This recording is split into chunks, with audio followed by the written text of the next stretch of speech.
आजिर खबर justice doctor विद्युत रंजन षडंगी हेबे ओडिशा हाईकोर्ट रो मुख्य विचारपति।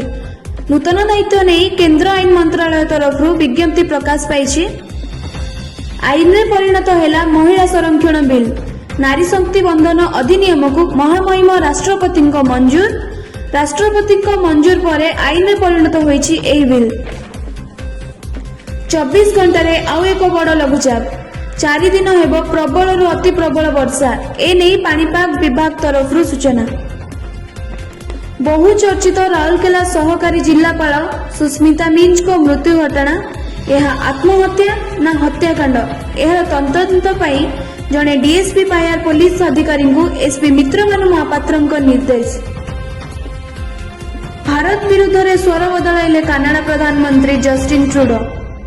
ब्यूरो रिपोर्ट जागरण 24 न्यूज।